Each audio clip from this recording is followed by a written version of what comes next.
آتی ہے، اگر میں اس روشنی میں چراغ جلا سوت پھرا لوں، اس پڑوسی کی روشنی میں اگر میں سوت پھراؤں، چرخا چلاؤں، تو اس پڑوس کی روشنی سے جو سوت میں پھراؤں اور اس کی قیمت میں اپنے مالک سے لوں، تو یہ قیمت میرے لیے حلال ہوگی یا حرام ہوگی؟ کیا میں اس روشنی میں جو چرخا چلا کر جو پیسہ کماؤں وہ میرے لیے جائز ہوگا یا ناجائز ہوگا؟ تصور کرو، امام احمد ابن حنبل غش کھا کے چکر کھا کے گر جاتے ہیں کہ اس دنیا میں اس دور میں ایسی عورتیں بھی موجود ہیں جو تقوی کا ایسا معیار اپنے اندر جو پوچھ رہی ہے اس کا بھی جواب نہیں، بیوی کے سوال بھی غلط نہیں ہے، صحیح کہہ رہی ہے کہ مجھے اکیلے اس بچے کو اکیلے چھوڑ کے جا رہے ہو اور وہ بھی اس بیابان جنگل میں، لیکن جواب نہیں ہے۔ آگے اور بڑھتے ہیں تو لاسٹ میں بیوی کہتی ہے ہاجرہ ابراہیم جب تم جواب ہی نہیں دے رہے ہو، یہ بھی نہیں معلوم کہ کب آؤ گے، شام تک آؤ گے، سنو کا کہاں سے سنوں، تو پورا کا پورا ناپاک ہے، کھانا تیرا ناپاک، کپڑا ناپاک، پانی ناپاک، بدن میں جو خون دوڑ رہا ہے وہ نجس و ناپاک، آئے میرے بندے میں تیری دعا سنوں تو کہاں سے سنوں؟ اللہ سنتا نہیں ہے، ایسے سن لے گا اللہ؟ 13 سال کی محنت کے بعد کہا اللہ یہ 313 برباد ہو گئے، تو کبھی اس روئے زمین پر تیری عبادت نہیں ہوگی، اللہ اللہ کوئی نہیں کہے گا۔ ایمان کا جذبہ دیکھی، کیا تھا ایمان، 1000 سے لڑ رہے۔ امام احمد ابن حنبل کے پاس ایک عورت آتی ہے، غور کر کے دیکھیے اس عورت کے سوال کے بعد ہماری حیثیت کیا رہ جاتی ہے، ذرا تصور کیجئے۔ ایک عورت آتی ہے، کہتی ہے کہ امام صاحب ایک مسئلہ پوچھنے آئی ہوں۔ کہا کیا مسئلہ پوچھتی ہوں؟ کہا میں چرخا چلاتی ہوں۔ چرخا جانتے ہیں نا، مہاتما گاندھی والا چرخا معلوم ہے نا؟ ہم لوگوں کے ہاں تو آج بھی لگے ہوئے ہیں کہیں کہیں، جو لوگ ہینڈلوم ہاتھ سے کپڑا بناتے ہیں وہاں چرخے بھی ہیں، ہاتھ سے پھرتا ہے، سوت کاٹتے ہیں۔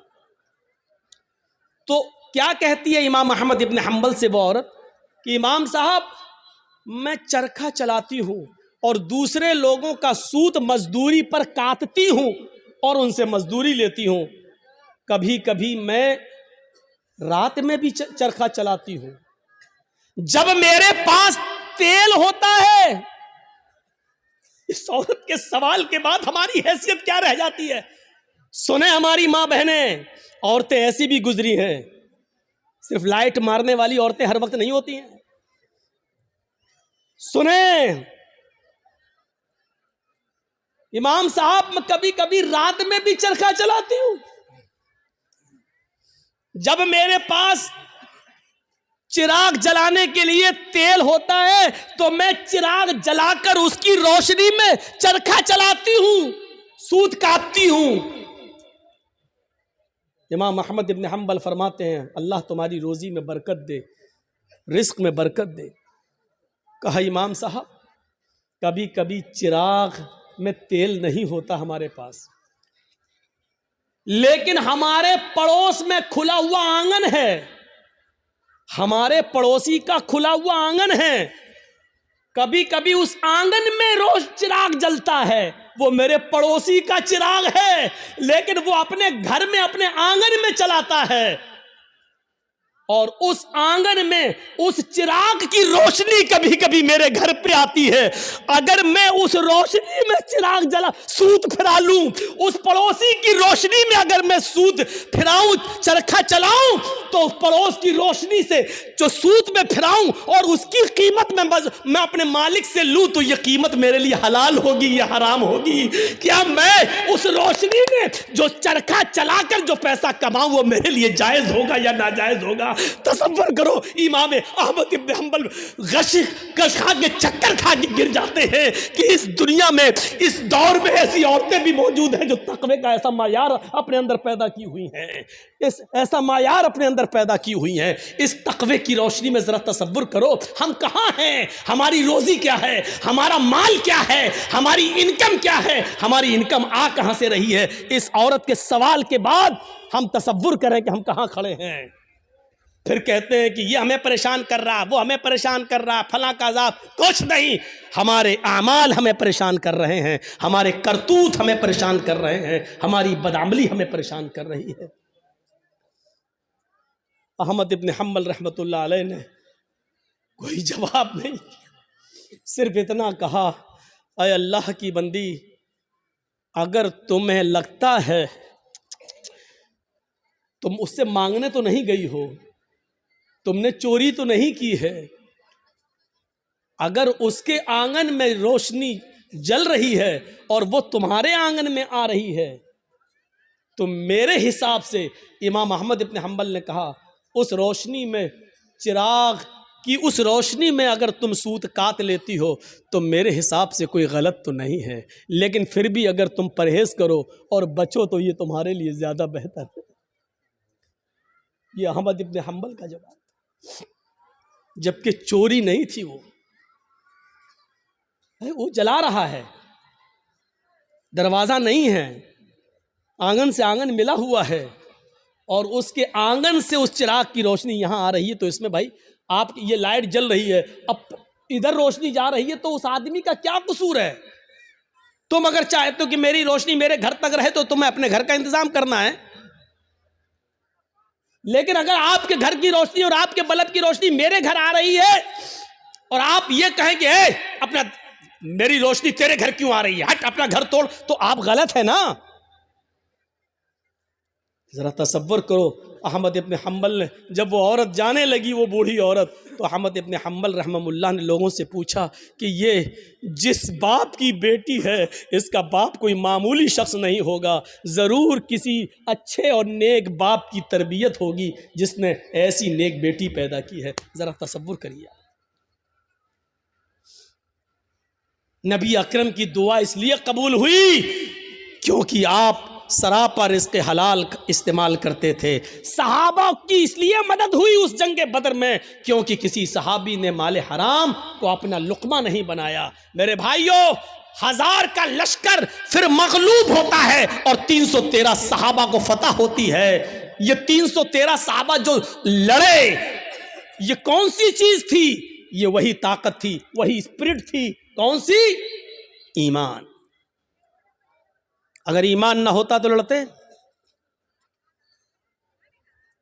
کچھ نہ کچھ دیر کے لیے یہ بھی ماننا پڑے گا کہ اس لڑکی نے جو جذبات میں آ کے نعرہ لگایا تھا کرناٹک میں، اس کے اندر بھی کچھ ایمانی حرارت تھی، تبھی تو یہ اللہ اکبر کا لفظ نکلا ہے، اس کا انکار نہیں کیا جا سکتا۔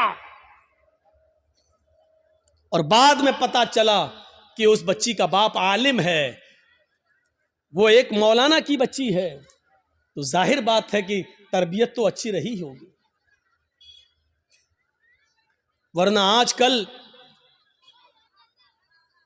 سیاسی لیڈروں کی لڑکیاں کہاں نعرہ لگائیں گے اللہ اکبر؟ وہ تو وقت کے دھارے میں بہتے ہیں، وہ تو ہندو لوگوں کا ووٹ لینے کے لیے مندر میں ٹیکا بھی لگوا لیں گے،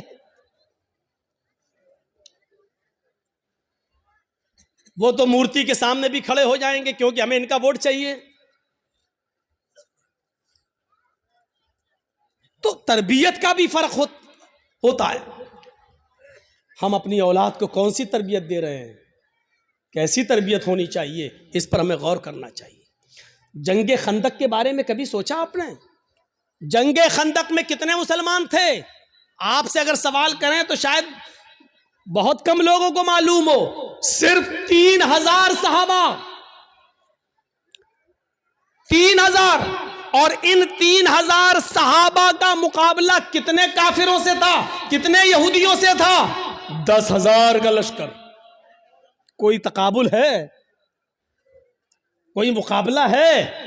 ایک طرف 3000، ایک طرف 10,000، وہ ہتھیاروں سے لیس، یہ بیچارے فل ہتھیار نہیں.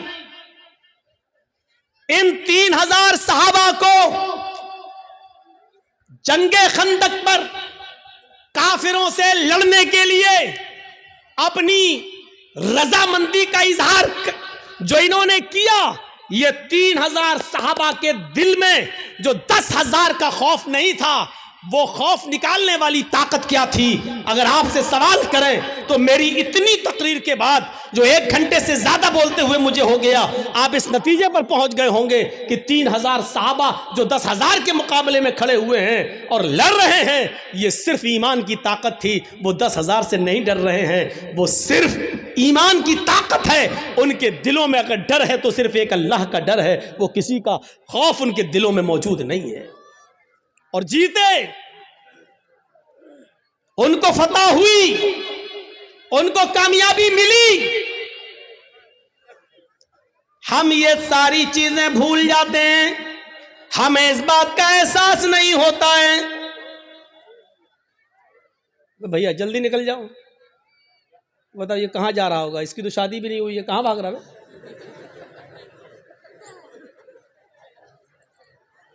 وہ دیکھو وہ چچا اٹھ کے جا رہے ہیں.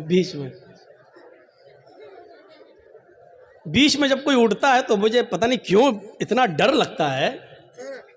ایک بار حیدرآباد میں پروگرام کر رہا تھا نا، تو بیچ میں ایک آدمی اٹھ گیا، تو مجھے پتہ نہیں اٹھا، پیشاب کرتا ہے، سیدھے آیا میرا مائک پکڑ کے کہتا ہے، اور مائک پھینک دیا اٹھا کے. اور پھر اس کے بعد انڈے چلے، ٹماٹر چلے، جوتے چلے، چپل چلی.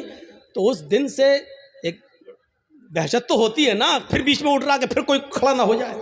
تو وہ اس دن سے یہ ہے بات بھائی، جس کو اٹھنا ہوا کرے وہ پیچھے بیٹھا کرے، جب چاہے تب نکل جائے. جو آدمی آگے بیٹھتے ہیں ان کو معلوم ہے نا ان کو کتنی بار پیشاب آتا ہے، زیادہ آتا تو پیچھے بیٹھو. اور میری تقریر ہو رہی ہے، پتہ نہیں پیشاب کیوں نہیں روک پاتے ہیں آپ لوگ. لوگ تو دل کی دھڑکنیں روک لیتے ہیں. ایک بار ڈاکٹر کے پاس گیا، ڈاکٹر میرا، ہم نے کہا ڈاکٹر صاحب ذرا وہ دیکھ لیجئے میرا پلس. بولا نہیں تمہارا تو ہائی ہوگا. ہم نے کہا ارے دیکھ لیجئے ڈاکٹر صاحب، اس کے بعد دوا. لیکن آپ، میں مان نہیں سکتا، ہمیں وہ تھرمامیٹر لگانے کی ضرورت ہی نہیں ہے. آپ کا پلس دیکھنا ہی نہیں ہے، آپ کا وہ کیا بولتے ہیں اس کو، بی پی، وہ آپ کا ہائی ہوگا، وہ کچھ بڑا ہی ہوگا، نیچے نہیں ہو سکتا ہے. میں نے کہا ڈاکٹر صاحب سن پڑ رہے ہیں، ہاتھ پیر ذرا کپ کپی سی ہو رہی ہے. کہتا کہ جب آپ کی تقریر سن کے ہم لوگوں کے لیول ہائی ہو جاتے ہیں، ہم لوگوں کا بی پی ہائی ہو جاتا ہے، تو آپ کا کیسے لو ہو سکتا ہے؟ اس نے چیک نہیں کیا، اللہ کی قسم چیک نہیں کیا، ایسی دوا دی. بولا آپ کا نہیں کریں گے، ہمیں قسم ہے ہم بھی نہیں کریں گے آپ کا. اور نہیں کیا. پتہ نہیں، وہ دیکھو بیچارے، دیکھو اب کیا کریں گے گھر جا کر. اچھا جتنا بولتے ہیں اتنا اور لوگ اٹھتے ہیں. تھوڑی دیر بیٹھ جاؤ بھائی، تھوڑی دیر بیٹھ جاؤ. اب ان کو کیا بولیں ہم.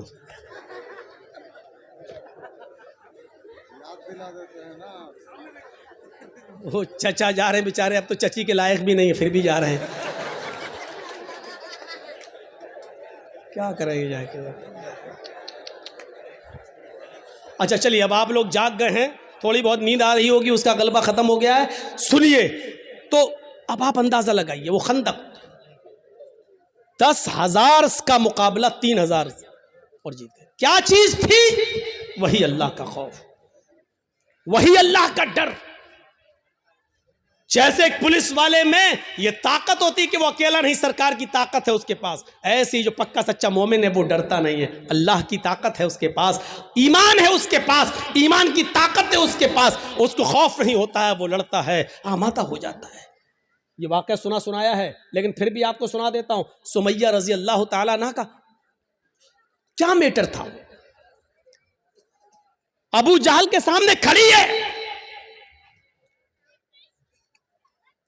طبقات کے الفاظ ہیں، ابن سعد نے نقل کیا ہے کہ اس نے سمیہ کے کپڑے تک پھاڑ دیے. پھر بھی کہتی ہے نہیں، اللہ ایک ہے. ابو جہل نے نیزہ لیا، نیزہ، طبقات کے الفاظ، وہ نیزہ اس کی شرمگاہ میں داخل کر دیا. سننا بہت آسان ہے، لیکن ایک ہلکی سی کھروچ ہم برداشت نہیں کر سکتے ہیں. اس کی تو شرمگاہ میں نیزہ، ادھر سے ڈالا، اس طرف نکال دیا، اور ہاتھ پیچھے سے بندھے ہوں، وہ نیزہ پکڑ کے نکال بھی نہیں سکتی ہو. اور ایسی کنڈیشن میں بھی دیکھیے ایمان کی طاقت کیا. وہ یہ نہیں کہہ رہی اللہ میری حفاظت فرما، اللہ مجھے بچا لے اس دشمن سے، یہ نہیں کہہ رہی ہے. اس کی زبان سے جو جملے نکلتے ہیں وہ جملے یہ، یا ربی ثبت قدمی علی دینک، اے اللہ اس کی دی ہوئی سزاؤں پر میرے قدموں کو ثابت رکھنا، میرے ایمان پر، کہیں اس کی سزائیں مجھ سے میرا ایمان نہ چھین لیں. جان جا رہی جائے، روح نکلتی نکل جائے، لیکن ایمان، میری آخری حالت میں ایمان نہ نکل جائے. کہیں ایسا نہ ہو کہ اس کی دی ہوئی تکلیفیں میں جھک جاؤں اور اس کی بات مان لوں اور ایمان سے ہاتھ دھو بیٹھوں. ایسا نہ ہو کہیں. ثبت قدمی علی دینک، اے اللہ اپنے دین پر، اپنے اس ایمان پر میرے دل کو ثابت قدم رکھنا، میرے قدم کو ثابت رکھنا، میں بہکنے نہ پاؤں، ایمان مجھ سے نہ چھین لیا جائے. یہ دعا اس کے منہ سے نکلتی ہے. ہم لوگ تو جلسہ ختم ہونے کے بعد کہتے ہیں اللہ جب تک زندہ رکھنا ایمان پر، اسلام پہ رکھنا، اور جب خاتمہ ہو تو ایمان پر ہمارا خاتمہ فرمانا. ہو گئی تقریر ختم، جاؤ. اب 1 سال کے بعد جب جرجیت صاحب آئیں گے تب تک آپ اسلام پہ عمل کریں گے. کوئی مر گیا تو وہ ایمان پر اس کا خاتمہ ہوا ہے. ہم نے سب کچھ دعاؤں کو ہی سمجھ لیا ہے. صحابہ کرام سب کچھ کرنے کے بعد دعا کرتے تھے. اللہ کے رسول پہلے اللہ پر بھروسہ کیے، 313 لوگوں کو نکال کے لائے. 313 صحابہ نے اپنی زندگی اپنی ہتھیلی پر رکھ لی، سر پہ کفن باندھ لیا کہ اب گھر لوٹ کے نہیں جانا ہے. 1000 کا لشکر سامنے. اب اللہ کے نبی دعا کر رہے ہیں کہ اللہ اگر یہ 313 مٹ گئے تو کبھی زندگی میں تیرا نام لینے والا کوئی نہیں ہوگا. اب یہ تو سوچ لے اے میرے پروردگار ان کو زندہ رکھنا ہے یا نہیں. اگر تجھے اپنی عبادت باقی رکھنا ہے تو ہماری حفاظت فرما، اگر اپنی عبادت باقی نہیں رکھنا ہے تو ہم مرتے ہیں مر جائیں، کوئی پرواہ نہیں. میرے بھائیوں تصور کرو ہم نے کیا کیا اپنے آپ کو. بس حرام کھاتے جا رہے ہیں کہ اللہ میں حرام کھانے سے بچا لے. ساری برائیاں، ہم شراب پیتے جا رہے ہیں پھر کہ اللہ ہمیں شراب کی لت لگ گئی، اللہ ہمیں شراب سے بچا لے. اللہ کے بندے پہلے سب کچھ چھوڑ پھر دعا کر. اللہ کے بندے پہلے حرام چھوڑ اور حلال کھا اور اس کے بعد دعا کر کے اللہ مجھے اب جو حلال کھایا ہے اسی پر قائم رکھنا. اے اللہ حرام کا لقمہ میرے حلق کے نیچے نہ اترنے پائے. اب دعا کرو، حرام کھاتے جاؤ اور دعا کرو اللہ حرام سے بچا لے. شراب پیتے رہو اور دعا کرو اللہ شراب سے بچا لے. بے پردگی کے ساتھ ہماری ماں بہن بیٹیاں نکلتی رہو اور دعا کرے اللہ ہمیں پردہ کرنے کی توفیق عطا فرما. زندگی میں نہیں ملے گی ایسی توفیق. ان اللہ لا یغیر ما بقوم حتی یغیروا ما بانفسہم. اللہ کسی قوم کی حالت اس وقت تک نہیں بدلتا جب تک کہ کوئی قوم اپنی حالت کو خود بدلنے کی فکر نہیں کرتی ہے. پہلے ہمیں چینج ہونا پڑے گا، پہلے ہمیں بدلنا پڑے گا. پہلے زمانے کی عورتیں اگر اپنے بچوں کو بد دعا بھی دیتی تھی تو اس میں بھی دعا نکلتی تھی. بچہ شرارت کر رہا ہے، کبھی یہ کبھی وہ اٹھایا پھینک دیا، کبھی ماں پریشان، ہائے ماں پریشان اور ماں نے غصے میں اپنے انداز میں بد دعا دی. لیکن آپ اس کو بد دعا نہیں کہہ سکتے ہو. جب دیکھا کہ بچہ بہت شرارت کر رہا ہے تو بد دعا دیتے ہوئے کہا اللہ تجھے کعبے کا امام بنا دے. غصے میں بد دعا بھی دی تو اس میں بھی دعا چھلک رہی تھی. یعنی اس زمانے کی عورتوں کو غصے میں بھی ایسی بد دعائیں نہیں معلوم تھی کہ جو بچوں کی زندگی تباہ کر دے. ہماری ماؤں کی زبان سے کیا نکلتا؟ کتے مر جاؤ. پریشان کر کے رکھ دیا. اب کتا کہتی جا رہی ہے، اب یہ نہیں سوچ رہی کہ کتے کی اماں کون ہوئی، لیکن کہہ رہی کتے مر جاؤ. اور پتہ نہیں کیا کیا وہ کہہ دیتی ہے. ایک بچہ شرارت کر رہا ہے اور جب تنگ آ گئی ماں تو غصے میں روتے ہوئے کہتی چل اللہ کرے تجھے کعبے کا امام بنا دے. اور پتہ نہیں کون سی گھڑی میں یہ دعا نکلی اور عرش والے نے اس کو قبول فرمائی، اور وہ بچہ پھر کعبے کا امام بن کر نکلا، اور ایسا امام بنا کہ آج جس کو آج سدیس کے نام سے یاد کیا جاتا ہے، قاری سدیس، یہ کعبے کے جو امام آج بھی موجود ہیں، یہ اسی ماں کی دعا کا نتیجہ ہے جو اس نے غصے میں دی تھی، اور اللہ نے اس بچے کو کعبے کا امام بنایا جو آج بھی کعبے کا امام ہے۔ ضرور اس ماں نے اپنی حلق کے نیچے کبھی حرام لقمہ نہیں اتارا ہوگا، اگر حرام لقمہ کھایا ہوتا تو یہ دعا قبول نہ ہوتی۔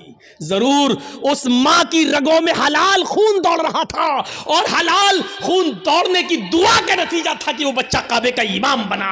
اگر آپ چاہتی ہو کہ ہمارے بچے ابن تیمیہ بنے، ہمارے بچے ثناء اللہ امرصری بنے، ہمارے بچے ابن قیم بنے، ابن الجوزی بنے، ہمارے بچے احمد ابن حنبل بنے، ہمارے بچے امام مالک کی طرح بنے، تو آئے میری ماں بہنوں، تمہیں اپنی رگوں میں حلال خون دوڑانا پڑے گا، حلال روزی کھانا پڑے گی، رزق حلال کا اہتمام کرنا ہوگا۔ آدھی روٹی صحیح لیکن حلال، بھوکا سو جانا گوارا ہے لیکن حرام لقمہ کھانا گوارا نہ ہو، تب تمہارے کوکھ سے پیدا ہونے والے بچے ابن تیمیہ بنیں گے، ابن قیم بنیں گے، ثناء اللہ بنیں گے، امام مالک بنیں گے، احمد ابن حنبل بنیں گے، تب بنیں گے۔ سب کچھ کھاتی رہو اور کہو کہ اللہ ہمارے بچے کو کعبے کا امام بنا دے، نہیں ہو سکتا ہے۔ یہ تلخ جملے تمہیں سننا پڑیں گے۔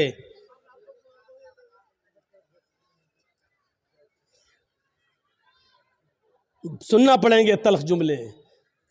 تصور کرو کیا تھا وہ جذبہ، سمیہ شرمگاہ میں نیزہ داخل، ہاتھ پیچھے سے بندھے، اور پھر بھی اس حالت میں کیا دعا کر رہے ہیں۔ آپ یہ نہیں کہو گے آپ کا بیٹا ہاسپٹل میں بھرتی ہے، وینٹیلیٹر پر رکھا ہوا ہے، یا کوئی باپ وینٹیلیٹر پر رکھا ہے، آپ ہمارے پاس آئیں گے، جرجی صاحب محلدار پاڑا میں آئیں، جمعہ کا خطبہ دینا ہے، آپ پرچی لے کے آئیں گے، مولانا صاحب جمعہ کے خطبے میں کے بعد ہمارے ابو کے لیے دعا کر دیجئے، اللہ ان کو شفائے کاملہ عطا فرمائے۔ ایسے موقع پر بھی آپ کو اس دعا کی فکر ہوگی کہ ہمارے ابو کے لیے دعا کر لو کہ اللہ ان کو شفا دے، لیکن اس موقع پر دعا یہ نہیں ہوگی کہ اللہ رب العالمین سے یہ دعا کیجئے کہ میرے باپ کا خاتمہ ایمان پر ہو، وہ اس دنیا سے جائے تو گناہوں سے پاک و صاف جائے، اللہ میرے باپ کو گناہوں سے توبہ کرنے کی توفیق عطا فرما۔ یہ دعا آپ نہیں کروائیں گے مسجد کے امام سے اور جرجی صاحب سے، آپ دعا یہ کروائیں گے کہ کہو اللہ تعالیٰ ان کو شفائے کاملہ اور عاجلہ عطا فرمائے۔ میں یہ نہیں کہہ رہا ہوں کہ یہ دعا کرنا غلط ہے، جائز ہے، لیکن سنو حضرت سمیہ نے اس موقع پر یہ نہیں کہا اللہ میری حفاظت فرما، اللہ اس نے نیزہ مارا ہے تو مجھے شفا دے، اللہ میری شرمگاہ میں جو زخم ہو گیا ہے اس کو ٹھیک کر دے۔ اس نے یہ دعا نہیں کی، اس نے دعا یہ کی یا ربی ثبت قدمی علی دینک، اے اللہ اپنے دین پر، اللہ ایمان پر میرے قدم کو ثابت رکھ دے، اے اللہ ایسا نہ ہو کہ اس کی تکلیفیں مجھ سے میرا ایمان چھین لیں۔ یہ کیا چیز تھی؟ یہ ایمان تھا، یہ ایمان تھا۔ یہ کون سا جذبہ تھا؟ آئیے ذرا مجھے اس جذبے کی طرف لے کر چلیے اور بتائیے یہ کون سا جذبہ تھا کہ حضرت ابراہیم علیہ السلام کو حکم ہوتا ہے کہ اپنی بیوی ہاجرہ کو اور چھوٹے بچے اسماعیل کو بیابان جنگل میں چھوڑ کر چلے آؤ۔ ابراہیم علیہ السلام اپنی بیوی ہاجرہ کو اور اس بچے کو لے کر جا رہے ہیں۔ اس وقت تک بیوی کو پتا نہیں کہ یہ مجھے لے کے کہاں جا رہے ہیں، میرا شوہر ہے، جہاں جا رہا ہے میں بھی جاؤں گی، میرا شوہر ہے، مجھے ان کے ساتھ چلنا ہے، میرے پتی ہے، مجھے ان کے ساتھ جانا ہے۔ چند دنوں کے سفر کے بعد ایک بیابان جنگل آ جاتا ہے، اس بیابان جنگل کے اندر اپنی بیوی کو چھوڑ دیتے ہیں، اپنے بچے کو چھوڑ دیتے ہیں، ہاجرہ کو اسی جنگل میں چھوڑ دیا، اسماعیل جو ابھی اپنی ماں کا دودھ پیتے ہیں اسی جنگل کے اندر چھوڑ دیا۔ تھوڑی دیر بیٹھتے ہیں، سستاتے ہیں اور پھر وہاں سے جانے لگتے ہیں۔ اس منظر پر ذرا غور کیجئے میرے ساتھیو، یہ منظر ہمیں کچھ اور بتاتا ہے۔ اس بیابان جنگل میں چھوڑ دیا۔ آج جس جنگل کو ہم مینا کے نام سے جانتے ہیں، مینا کی وادی کے نام سے جانتے ہیں، اس جنگل میں چھوڑ دیا ہے۔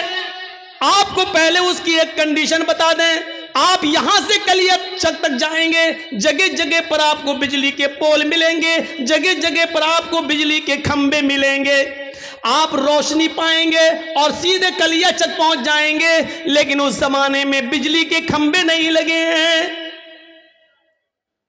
دن میں بھی سائیں سائیں بیت رہی ہے۔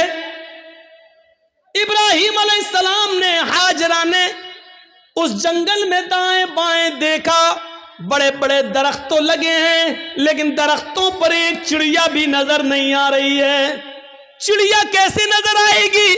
کیونکہ دور دور تک پانی کا پتہ نہیں ہے، پانی کا نام و نشان نہیں ہے۔ چڑیا بھی ایسے درختوں پر اپنے نیسٹ، اپنے گھونسلے بناتی ہیں جہاں آس پاس پانی ہو، وہ پانی پی سکے اور اپنے بچوں کے لیے اپنی چونچ میں پانی کھینچ کر لا کر اپنے بچوں کو پلا سکے۔ جب جنگل میں دور دور تک پانی نہیں تو جنگل میں ایک بھی چڑیا، ایک بھی پرندہ بھی نہیں دکھائی دے رہا ہے۔ سوچو، ایسے بیابان جنگل میں حکم ہوتا ہے کہ یہیں اپنی بیوی کو چھوڑ دو۔ حضرت ابراہیم تھوڑی دیر بیٹھتے ہیں، پھر وہاں سے چلنے لگتے ہیں۔ ہاجرہ نے دیکھا کہ ابراہیم جا رہے ہیں، یہاں تو کوئی دکان بھی نہیں کہ کوئی سودا لینے جا رہے ہوں، یہاں تو دور تک کوئی سبزی فروش بھی نہیں دکھ رہا ہے کہ جس سے سبزی خریدنے جا رہے ہوں۔ جب ان کو جاتے ہوئے دیکھتی ہیں، اپنے بچے کو زمین پر لٹاتی ہے، زمین پر، اور پیچھے پیچھے چل کے کہتی ہیں کہاں جا رہے ہو؟ ابراہیم علیہ السلام نے اس جملے کا جواب نہیں دیا، کہاں جا رہے ہو کچھ نہیں بولا، سیدھے اور آگے بڑھتے ہیں۔ بیوی نے کہا رے میں پوچھ رہی ہوں کہاں جا رہے ہو؟ ابراہیم علیہ السلام نے ابھی بھی جواب نہیں دیا۔ ابراہیم علیہ السلام سیدھے چلے چلے جا رہے ہیں، پیچھے مڑ کر دیکھنے کا نام نہیں لیتے، نہ بیوی کو دیکھ رہے ہیں نہ بچے کو دیکھ رہے ہیں، چلے چلے جا رہے ہیں۔ ہاجرہ نے اب پیچھے سے ان کا دامن تھاما، پیچھے سے ان کا کرتا پکڑا، پیچھے سے ان کا دامن پکڑ کر کھینچا اور کھینچ کر کہا میں کچھ پوچھ رہی ہوں کہ کہاں جا رہے ہو؟ حضرت ابراہیم علیہ السلام نے ایسے اپنی بیوی کا ہاتھ پکڑا اور اس کو یوں پکڑ کے جھٹک دیا اور آگے بڑھنے لگے۔ تب بیوی چیخ کر کہتی ہے اے ابراہیم کچھ تو بولو، کیا میں نے آپ کی بیوی ہو کر آپ کی کوئی نافرمانی کی ہے؟ حق کی رفاقت کو ادا کرنے میں مجھ سے کوئی گستاخی ہوئی ہے؟ میاں بیوی کے جو حقوق ہوتے ہیں اس میں کوئی ہم سے کمی ہوئی ہے؟ خدمت میں کوئی کمی ہوئی ہے؟ آپ کی سیوا میں کچھ کمی ہوئی ہے؟ مجھ سے کوئی لغزش ہوئی ہے جو اس بیابان جنگل میں مجھے اور اس بچے کو اکیلے چھوڑ کے جا رہے ہو؟ ابراہیم علیہ السلام کی آنکھوں میں آنسو آ گئے، لیکن آنسوؤں کو زمین پر نہیں گرنے دیا، آنکھیں چڑھا لی، نظریں آسمان پہ ڈالی اور آنکھوں سے گرنے والے آنسوؤں کو آنکھوں ہی میں پی گئے، اس کا ایک قطرہ بھی زمین پر نہیں گرنے دیا۔ پھر اس کا بھی جواب نہیں دیا، آگے بڑھتے گئے۔ جب اس کا بھی جواب نہیں ملا تو ہاجرہ ایک جملہ کہتی ہیں اے ابراہیم جا رہے ہو تو جاؤ، لیکن یہ بتاؤ کہ کب آؤ گے؟ ابراہیم علیہ السلام کے پاس اس بات کا بھی جواب نہیں، کچھ نہیں بول رہے ہیں، آگے بڑھتے چلے جا رہے ہیں۔ خوشی خوشی لائے، اچھی باتیں کرتے ہوئے لائے، بیوی سے پیار بھری باتیں کرتے ہوئے لائے، لیکن جب جنگل میں چھوڑا تو ایسے پیٹ پھیر لی جیسے یہ میری بیوی ہی نہ ہو۔ جو پوچھ رہی ہے اس کا بھی جواب نہیں، بیوی کے سوال بھی غلط نہیں ہے، صحیح کہہ رہی ہے کہ مجھے اکیلے اس بچے کو اکیلے چھوڑ کے جا رہے ہو اور وہ بھی اس بیابان جنگل میں، لیکن جواب نہیں ہے۔ آگے اور بڑھتے ہیں تو لاسٹ میں بیوی کہتی ہے ہاجرہ اے ابراہیم جب تم جواب ہی نہیں دے رہے ہو، یہ بھی نہیں معلوم کہ کب آؤ گے، شام تک آؤ گے، کل آؤ گے، 2 دن بعد آؤ گے، 1 ہفتے کے بعد آؤ گے، 1 مہینے کے بعد آؤ گے، 1 سال کے بعد آؤ گے، یا آؤ گے ہی نہیں۔ کسی بھی سوال کا جواب جب تمہارے پاس نہیں ہے تو میں اس کو کیا سمجھوں؟ اس کا بھی جواب نہیں۔ کہتی ہیں ابراہیم میں آپ کی بیوی ہوں، میں آپ کی امانت ہوں، پتہ نہیں آپ کب آئیں، اپنی اس امانت کو کس کے حوالے کر کے جا رہے ہیں؟ یہ تو بتا دو۔ آپ 10 سال کے بعد آئے، 20 سال کے بعد آئے، 1 سال کے بعد آئے، 2 سال کے بعد آئے، اور اگر میں زندہ رہوں اور میری عزت و آبرو نہ بچ سکے، جیسے ایک بادشاہ نے میری عزت و آبرو سے کھلواڑ کرنا چاہا لیکن اللہ کی مدد کی وجہ سے وہ نہیں کر سکا، وہ اگرچہ سارا تھی، دوسری بیوی تھی، اور اس کے بدلے میں پھر اس نے ہمیں بھی دے دیا ایک لونڈی کی شکل میں، جس کو آپ نے اپنی بیوی بنا لیا۔ آئے ابراہیم مجھے یہ بتاؤ کہ اپنی اس امانت کو کس کے سپرد کر کے جا رہے ہو؟ اگر میری عزت و آبرو محفوظ نہ رہی، مجھے کس کے سپرد کر کے جا رہے ہو؟ بیوی جواب کہتی ہے اِلَىٰ مَن تَتْرُكُنَا، اے ابراہیم آپ نے مجھے کس کے حوالے کیا ہے؟ ہمیں کس کے ذمہ سونپ کے جا رہے ہو؟ اس امانت کا ذمہ دار کون ہے؟ جب ہاجرہ نے یہ کہا، قرآن کے الفاظ اِلَىٰ مَن تَتْرُكُنَا، آپ نے مجھے کس کے سپرد کیا ہے، آپ نے مجھے کس کے حوالے کیا ہے؟ تب ابراہیم علیہ السلام اب اس کا جواب دیتے ہیں، لیکن ہاجرہ کی طرف دیکھ کر نہیں، بچے کی طرف دیکھ کر نہیں۔ اگر پیچھے گھوموں گا بیوی کی شکل دکھے گی، معصوم بچے کو دیکھ لوں گا تو کہیں بیوی کی اور بچے کی محبت میرے دل میں نہ آ جائے، اور پھر میں جس کام کے لیے اللہ کے حکم سے جا رہا ہوں اس کام سے کہیں میں رک نہ جاؤں۔ ایمانی طاقت دیکھیے، ایمانی اس طاقت کی وجہ سے وہ بیوی کو نہیں دیکھ رہے ہیں، بچے کو نہیں دیکھ رہے ہیں۔ بیوی کی محبت ہے، بچے کی محبت ہے، لیکن ایمان کی طاقت دیکھیے کیا کہتے ہیں، نہ بیوی کو دیکھنا گوارا، نہ بچے کو دیکھنا گوارا، اور بیوی کہہ رہی ہے کہ مجھے کس کے سپرد کر کے جا رہے ہو؟ اس جنگل میں تو چڑیاں بھی نہیں ہیں، ہمیں اس جنگل میں رات ہوگی، خطرناک جانور بھی تو آ سکتے ہیں، میرا کیا ہوگا؟ مجھے بتاؤ مجھے کس کے سپرد کر کے جا رہے ہو؟ ابراہیم علیہ السلام نے قدم آگے بڑھاتے بڑھاتے چلتے چلتے جواب دیا اللہ، آئے میری بیوی، میں نے تجھے اور تیرے اس بچے کو، میں نے تجھے اور اپنے اس بچے کو اللہ کے سپرد کر دیا، اللہ کے حوالے کر دیا ہے۔ یعنی اللہ نے مجھے چھوڑنے کا حکم دیا، میں نے اللہ کے حکم سے تجھے چھوڑا، اس بچے کو چھوڑا۔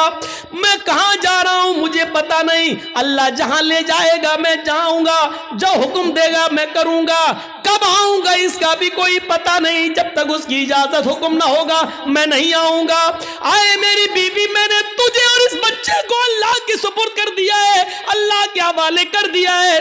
اب ابراہیم علیہ السلام کی بیوی کا بھی جواب سنو، جب دیکھ لیا کہ میرے شوہر نے مجھے اللہ کے سپرد کر دیا تو اس کے ایمان کی کیفیت دیکھو۔ اب ہاجرہ کے اندر بھی اللہ کا نام سن کر جو ایمان پیدا ہوا، جو ایمانی طاقت آئی، اب وہ اس جنگل کے خطروں سے نہیں ڈر رہی ہے، اس بیابان جنگل سے نہیں ڈر رہی ہے، اس جنگل کے اندر رات میں کتنے خطرناک جانور آئیں گے ان سے نہیں ڈر رہی ہے۔ ابراہیم سے کہتی ہے جب آپ نے مجھے اللہ کے سپرد کر دیا، اللہ کے حوالے کر دیا، جائیے، اب آپ کو رکنے کی ضرورت نہیں ہے۔ اِذًا لَا يُضِيعُ اللَّهُ أَبَدًا، اے ابراہیم میری طرف سے اور بچے کی طرف سے بے فکر ہو جائیے، چنتا مت کریے، گھبرائیے نہیں، اللہ ہم کو ضائع نہیں کرے گا، اللہ ہم کو برباد نہیں کرے گا، اللہ ہمارا نقصان نہیں کرے گا، کیونکہ آپ نے مجھے اللہ کے حوالے کر دیا ہے، اللہ کے سپرد کر دیا ہے۔ یہ ہوتی ہے ایمان کی طاقت جو آج ہمارے اندر نہیں ہے۔ یہ ایمان جب ہمارے اندر نہیں ہے تو ذلت تو آئے گی، رسوائی تو آئے گی۔ اللہ نے اسی ایمان کے بارے میں کہا تھا وَلَا تَهْنُوا وَلَا تَحْزَنُوا وَأَنْتُمُ الْأَعْلَوْنَ إِن كُنتُم مُؤْمِنِينَ۔